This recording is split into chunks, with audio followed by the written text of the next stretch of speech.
Hola chicos, ¿cómo están? Hola familias. Como ustedes saben, hoy es viernes 8 de mayo y en nuestro país el 8 de mayo se celebra el Día de la Virgen de Luján, ¿sí? Que es la imagen que tenemos aquí. Quizás ustedes que son chiquitos se pregunten, ¿quién es la Virgen de Luján? ¿Es otra Virgen? ¿Cuántas hay?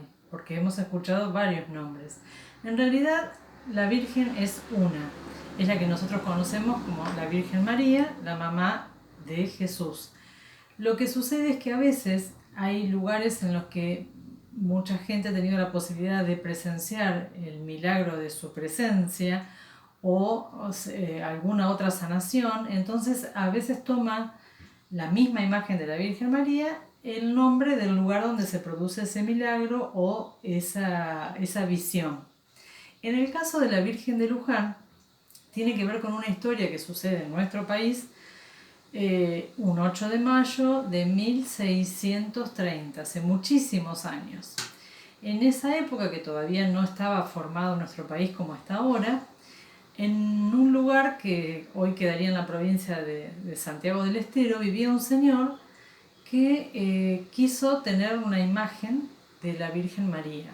Entonces la manda a hacer a un conocido que él tenía en otro país, en otro lugar, en Brasil.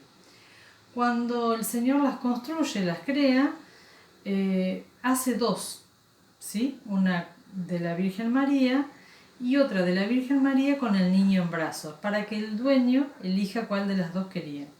Las prepara en cajas para un viaje largo, como había que hacer en ese tiempo, y las manda en barco hacia el puerto de Buenos Aires. Cuando llegan esas cajas al puerto, se cargan en carretas, porque en esa época no había otros medios de transporte, junto con otras mercaderías más que llegaban en los barcos y se distribuían, e inician el viaje hacia el lugar donde tenían que ir.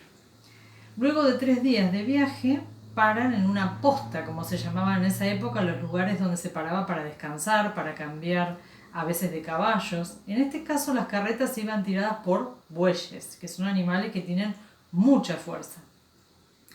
Descansan un día y al día siguiente, cuando se preparan otra vez las personas para hacer el viaje completo, notan que los bueyes no podían mover esa carreta, a una de las carretas. Bueno, comienzan a bajar algunas cajas que tenían arriba para ver si, alivianando el peso, podían iniciar la marcha. No pueden. Siguen bajando otras cajas más y ahí sí mueven las carretas. Entonces, cuando mueven las carretas, dicen, bueno, cargamos todo otra vez y emprendemos el viaje. Cuando vuelven a cargar las cosas, nuevamente no movía la carreta. Entonces empiezan a bajar de a una y a probar, y lo hacen varias veces, hasta que se dan cuenta que cuando subían una caja no muy grande, era cuando no movía la carreta. Entonces deciden ver qué había en esa caja, porque cuando bajaban esa caja era cuando podían moverla la carreta. Cuando la abren se encuentran con una imagen de la Virgen María. Entonces ahí se dan cuenta que evidentemente esa imagen, la Virgen María, había elegido quedarse en ese lugar. Entonces deciden dejarle esa imagen al dueño de esa posta y emprender el viaje hacia el destino que tenían con la otra imagen. Junto con la imagen de la Virgen María se queda un esclavo que había presenciado toda esa situación y que entiende que ese es un milagro de la Virgen y él desea quedarse a cuidarla.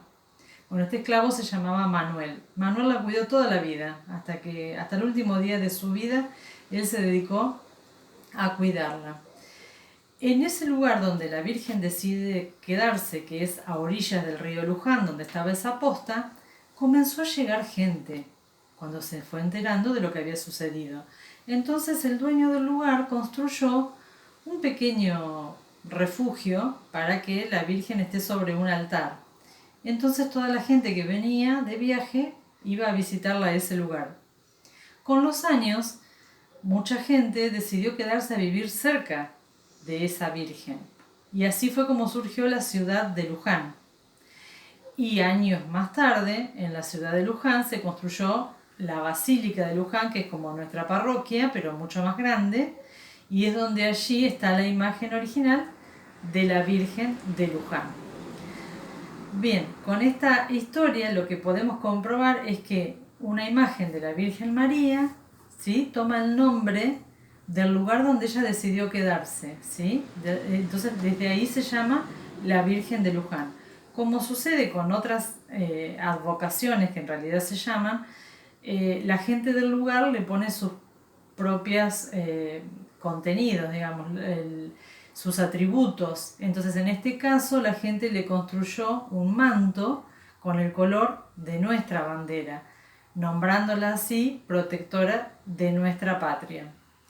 De esta manera comprobamos cómo es la historia de la Virgen de Luján, por qué tiene ese nombre y si quieren hay un video, película porque dura bastante, en YouTube donde cuentan también la historia de la Virgen de Luján y yo les voy a dejar también con este video una imagen en blanco y negro para que ustedes puedan colorear y agregarlo a sus tareas. Bueno, espero que les haya interesado esta historia de la Virgen de Luján. Gracias.